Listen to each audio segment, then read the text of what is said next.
दोस्तों बात करने वाले हैं अडानी पावर स्टॉक के बारे में। देखो स्टॉक के बारे में दो चीज यहाँ पे मैं बताने वाला हूँ। एक तो स्टॉक के रिटर्न के बारे में कि आपको कब कब कितना कितना रिटर्न स्टॉक में देखने को मिलेगा। दूसरा, इस स्टॉक में जो पिछले 4-5 महीनों से परफॉर्मेंस देखने को मिलनी चाहिए थी, वो परफॉर्मेंस आखिर क्यों नहीं मिल पाई। जो गिरावट यहाँ पे हुई है वो गिरावट आखिर क्यों हुई है, उसके पीछे का सबसे बड़ा रीजन। सबसे पहले अगर रिटर्न के बारे में बात करें तो सबसे पहले मैं आपको सीधी सी चीज ये बता देता हूँ कि ये स्टॉक जो है लॉन्ग टर्म के लिए बना है। शॉर्ट टर्म में स्टॉक में आपको कोई भी रिटर्न देखने को नहीं मिलेगा। अगर शॉर्ट टर्म में अगर जिसने 1 वीक होल्ड किया है उसको 2.5% की गिरावट मिली है। यहाँ पे 1 मंथ में यहाँ पे 7.5% की गिरावट मिली है। 3 महीने की होल्डिंग पे 15.5% की गिरावट मिली है।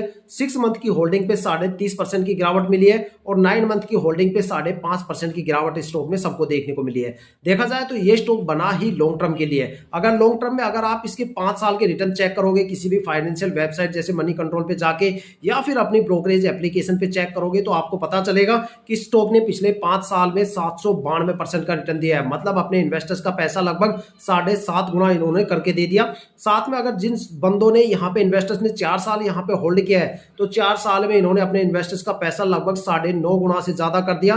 987% का रिटर्न स्टॉक ने दिया है। 3 साल में 417% का रिटर्न स्टॉक ने दिया है। 2 साल में 69% का रिटर्न दिया है। मतलब अगर आप स्टॉक से एक अच्छा खासा रिटर्न गेन करना चाहते हो तो भाई साहब कम से कम आपको स्टॉक को 2 साल या 2 साल से ज्यादा टाइम ड्यूरेशन के लिए होल्ड करना चाहिए। जितने लंबे टाइम के लिए होल्ड करोगे उतना ज्यादा रिटर्न आप स्टॉक से गेन करोगे। अब बात करने वाले स्टॉक में जो पिछले 4-5 महीनों से जो यहाँ पे गिरावट हो रही है, जो परफॉर्मेंस स्टक हो रही है, उसके पीछे का सबसे बड़ा रीजन देखो, मैंने आपको मोस्टली काफी ज्यादा वीडियो में बोला है, बार बार बोला है कि भाई लीप ईयर आ रहा है, लीप ईयर में थोड़ा संभल के रहना, क्योंकि लीप ईयर में सबसे ज्यादा मार्केट में गिरावट और क्रैश आते हैं। जो इन्वेस्टर्स बोलते हैं हमने भाई स्टॉक मार्केट में कभी पैसा नहीं डबोया, वो लीप ईयर में ही सबसे ज्यादा पैसे डबो के जाते हैं। क्यों डबो के जाता है? क्योंकि लीप ईयर काफी ज्यादा खास होता है इंडियन स्टॉक मार्केट के लिए, क्योंकि उसमें इंडियन स्टॉक मार्केट अपनी लिक्विडिटी को हैंडल करता है। देखो दुनिया के अलग अलग स्टॉक एक्सचेंज का अलग अलग टाइम होता है अपनी लिक्विडिटी को हैंडल करने का, कोई 1 साल के बाद, कोई 2 साल के बाद, कोई 5 साल के बाद, लेकिन Indian stock market leap year में करता है। और इस बार तो कॉन्सिक्वेंस है। और देखो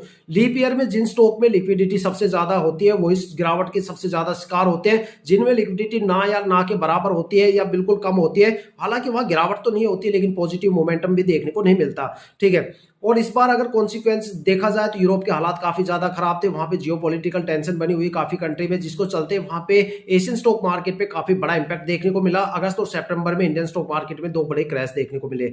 और उसके बाद जो अगस्त में हिंडनबर्ग की एक रिपोर्ट आई थी, जो कि क्या करते हैं कि वो एक बल्क ऑर्डर लगाते हैं और एक नेगेटिव न्यूज का वहां पे फायदा उठाते हैं और बड़ा रिटर्न लेके जाते हैं। और उन्होंने कुछ मतलब अडानी के बारे में नेगेटिव न्यूज दी, जिसकी वजह से स्टॉक गिरा और वो काफी ज्यादा प्रॉफिट लेके चले गए, लेकिन इन्वेस्टर्स वहां पैसा डबो गए। लीप ईयर के लास्ट 2 मंथ में हमेशा